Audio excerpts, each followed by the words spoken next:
नमस्कार। चलिए आज एक ऐसी कहानी सुनते हैं जो हमें बताती है कि इंसान की हिम्मत की ना कोई सीमा नहीं होती। ये कहानी है एक जबरदस्त दृढ़ संकल्प की, एक अटूट हौसले की। तो एक सवाल से शुरुआत करते हैं। साहस, हिम्मत, इसकी असली परिभाषा क्या होती है? सोचिए जरा। इसका जवाब ना किसी किताब में नहीं मिलेगा। ये तो एक असल जिंदगी के सफर में छुपा है। एक ऐसा सफर जो हम सबको हिम्मत देता है। और वो सफर है बछेंद्री पाल का। ये नाम सिर्फ एक पर्वतारोही का नहीं है। नहीं, ये तो उस जिद का, उस जुनून का प्रतीक है जिसने पहाड़ों तक को झुकने पर मजबूर कर दिया। तो चलिए उनकी कहानी की शुरुआत से शुरू करते हैं। ये कहानी दुनिया की किसी ऊंची चोटी से नहीं, बल्कि उत्तराखंड के एक छोटे से गांव से शुरू होती है। एक साधारण सी लड़की और उसके असाधारण संकल्प की कहानी। तो उनके सपने की नींव कैसे पड़ी? देखिए, उनकी ट्रेनिंग किसी फैंसी जिम या सेंटर में नहीं हुई। उनकी ट्रेनिंग तो असल जिंदगी की मुश्किलों में हुई। हर रोज 5 किलोमीटर पैदल चलकर स्कूल जाना, अपनी पढ़ाई का खर्च निकालने के लिए सिलाई का काम करना। सोचिए, यही छोटी छोटी चीजें, यही मुश्किलें उनके लोहे जैसे इरादों की बुनियाद बन रही थीं। और प्रेरणा कहीं दूर से नहीं, घर से ही मिली। अपने भाई को पहाड़ों पर जाते देखती और बस उस छोटी सी लड़की ने मन में ठान लिया कि वो सिर्फ उनके पीछे पीछे नहीं चलेगी, बल्कि उनसे भी आगे निकल कर दिखाएगी। बस यही एक छोटी सी जिद थी जो आगे चलकर इतिहास बनाने वाली थी। तो संकल्प तो था, लेकिन वो आत्मविश्वास में कैसे बदला? चलिए अब उनकी यात्रा के उस हिस्से पर चलते हैं जहां जुनून ने हुनर का रूप लिया। उनकी तरक्की कमाल की थी। 1982 में उन्होंने गंगोत्री और रुदुगेरू जैसी मुश्किल चोटियों को फतेह कर लिया। इससे उनका कॉन्फिडेंस तो आसमान पर पहुंच गया। लेकिन जिंदगी का सबसे बड़ा मोड़ तो तब आया जब वो अपने हीरोज से मिली, तेनजिंग नोर्गे और जुंको ताबेई। सोचिए, एवरेस्ट को जीतने वाले पहले पुरुष और पहली महिला से मिलना ये कोई आम बात नहीं थी। उस मुलाकात ने ना उनके सपने को एक पक्के इरादे में, एक लक्ष्य में बदल दिया। उस दिन के बाद एवरेस्ट सिर्फ एक सपना नहीं रहा, वो एक मंजिल बन गया।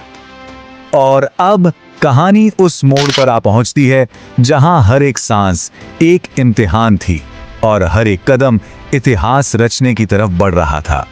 वो तारीख थी 23 मई 1984। एक ऐसा दिन जिसने भारत के पर्वतारोहण का नक्शा हमेशा के लिए बदल दिया। ये तारीख इतिहास में दर्ज होने वाली थी। आखिरी चढ़ाई सबसे मुश्किल थी। सीधी खड़ी चट्टानें और उन पर जमी हुई बर्फ। जैसा उन्होंने खुद कहा था, ऐसा लग रहा था मानो शीशे की चादर बिछी हो। सोचिए, बस एक गलत कदम और सब कुछ वहीं खत्म हो जाता। और इस खतरनाक रास्ते पर वो और उनके साथी आंग दोरजी बिना रस्सी के चढ़ रहे थे। जरा सोच कर देखिए, हर एक कदम रखने के लिए उन्हें अपनी आइस एक्स मतलब बर्फ की कुल्हाड़ी से सख्त बर्फ में जगह बनानी पड़ रही थी। ये सिर्फ हिम्मत की बात नहीं थी, ये कमाल के हुनर का प्रदर्शन था। और फिर घंटों की उस जानलेवा चढ़ाई के बाद घड़ी में समय हुआ दोपहर के 1:07 और वो पल आ गया जिसका इंतजार सिर्फ उन्हें नहीं, पूरे देश को था। ये उनके अपने शब्द हैं। मैंने सागर माथा के ताज का चुंबन किया। इन शब्दों में जीत का घमंड नहीं है, बल्कि एवरेस्ट के लिए, जिसे सागर माथा भी कहते हैं, उसके लिए एक गहरा सम्मान, एक भक्ति का भाव है। दुनिया की सबसे ऊंची चोटी पर, जहां ठीक से 2 लोगों के खड़े होने की भी जगह नहीं थी, उन्होंने सबसे पहले क्या किया? वो घुटनों पर बैठी, अपना सिर बर्फ पर टेका और अपने साथ लाई दुर्गा माँ की एक तस्वीर को वहां बर्फ में दबा दिया।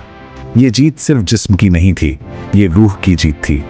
उनकी ये जीत सिर्फ उनकी नहीं रही, ये बहुत जल्द पूरे देश का गौरव, पूरे राष्ट्र का सम्मान बन गई। जब उनकी आवाज वॉकी टॉकी पर बेस कैंप तक पहुंची तो कर्नल खुल्लर ने जो कहा वो मानो पूरे देश की आवाज थी। उन्होंने कहा, देश को तुम पर गर्व है। सोचिए, ये शब्द किसी भी अवार्ड से कितने बड़े होंगे। पूरे 43 मिनट उन्होंने दुनिया की छत पर 43 मिनट बिताए। ये सिर्फ 43 मिनट नहीं थे, ये वो पल थे जो हमेशा के लिए इतिहास में दर्ज हो गए और हर किसी के लिए एक मिसाल बन गए। और जब वो भारत लौटी तो देश ने भी उन्हें सिर आंखों पर बिठाया। उन्हें देश के सबसे बड़े सम्मानों से नवाजा गया। पर्वतारोहण में उत्कृष्टता के लिए स्वर्ण पदक, पद्मश्री और अर्जुन पुरस्कार। ये सब उनके उस कमाल के कारनामे को एक सलाम था। तो बचेंद्री पाल के इस जबरदस्त सफर से हम क्या सीख सकते हैं? इस पूरी कहानी का मतलब क्या है? देखिए, सबसे बड़ा सबक तो यही है कि कामयाबी का रास्ता ना कभी आसान नहीं होता। असली चीज है आपका अटूट इरादा, वो जिद जो आपको हर मुश्किल से लड़ने और बस आगे बढ़ते रहने की ताकत देती है।